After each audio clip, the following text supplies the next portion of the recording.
Hello friends, कैसे हो आप लोग। आशा करता हूँ आप लोग अच्छे होंगे। आज एक नया वीडियो के लेके आपके सामने हाजिर है आपका दोस्त, आपका होस्ट विमल चटर्जी।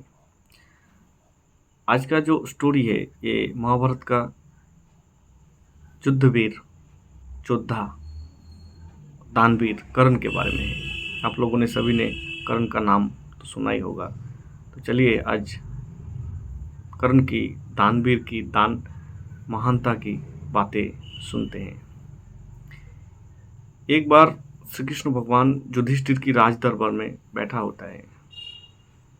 चारों तरफ युधिष्ठिर की वाहवाही होती है कि युधिष्ठिर जैसा कोई राजा नहीं, युधिष्ठिर जैसा कोई दानवीर नहीं। श्री कृष्ण भगवान ये बातें सुन के मन बंद मुस्कुराते हैं। तो युधिष्ठिर की नज़र श्री कृष्ण भगवान की तरफ पड़ते हैं और युधिष्ठिर श्री कृष्ण भगवान को पूछते हैं, हे माधव, हे केशव, हे कृष्ण कन्हैया, लगता है कि आप प्रजा के बातों से सहमत नहीं। आपको ऐसा लगता है कि इस राज्य में युधिष्ठिर से बड़ा भी कोई दानवीर होगा। तो श्री कृष्ण भगवान बोलते हैं कि महाराज क्षमा कीजिए, आप दानवीर जरूर हो लेकिन कर्ण जैसा नहीं। अभी इस राज्य में कर्ण जैसा कोई दानवीर हो ही नहीं सकता है। तो इसका उदाहरण मैं आपको दूंगा, इसके बारे में जरूर आपको मैं बताऊंगा। तो इसमें होता क्या है कि राज्य में 7 दिन तक बरसात चालू हो जाता है, लगातार बारिश होता रहता है, चारों तरफ पानी पानी पानी हो जाता है। एक दिन श्री कृष्ण भगवान और युधिष्ठिर फिर से राज दरबार में बैठा हुआ रहता है।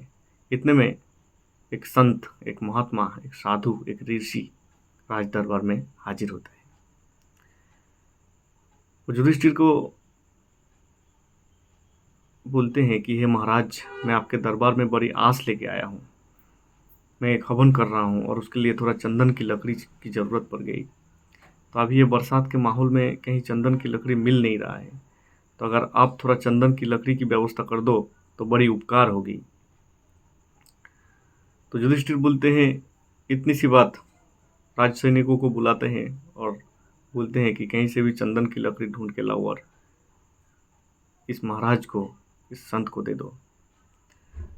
सैनिक चारों तरफ दौड़ते हैं, अपने जो गोदाम में देखते हैं, अपने जंगलों में जाते हैं, लेकिन कहीं भी सूखी चंदन की लकड़ी मिलता नहीं, क्योंकि बरसात का माहौल था, चारों तरफ बरसात हो रहा था।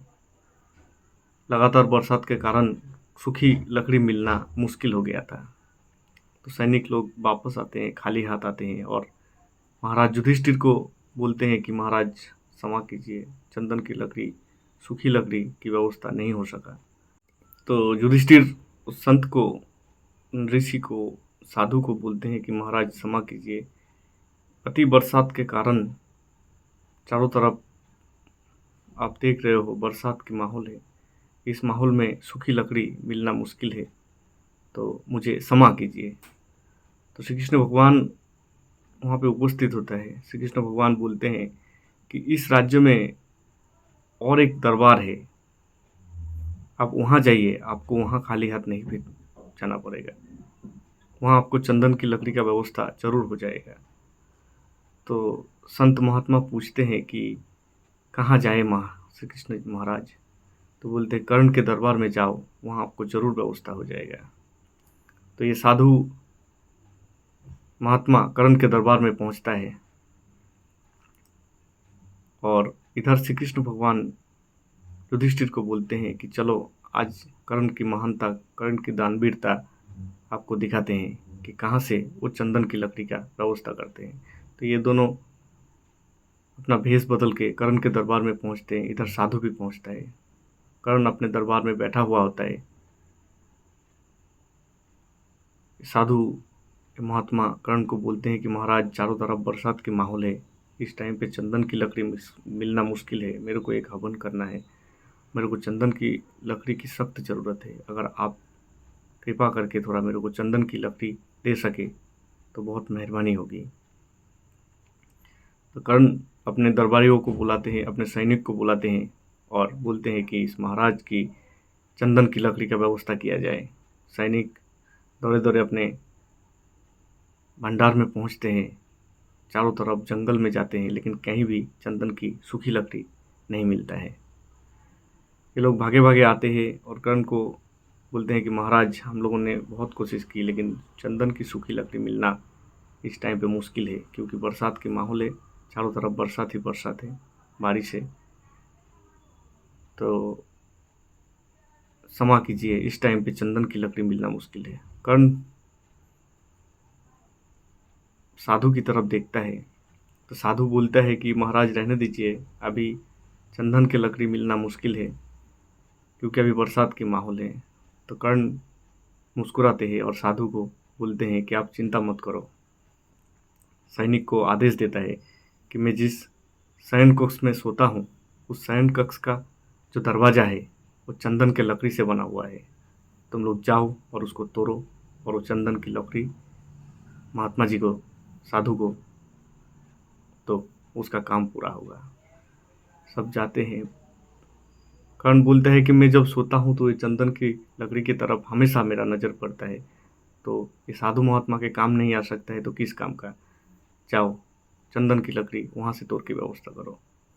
सैनिक जाते हैं और अपने महाराज की शयन कक्षा से चंदन की लकड़ी तोड़ के लाते हैं, दरवाज़ा तोड़ के उनको देते हैं। तो श्री कृष्ण भगवान और युधिष्ठिर वहीं पे खड़ा रहता है।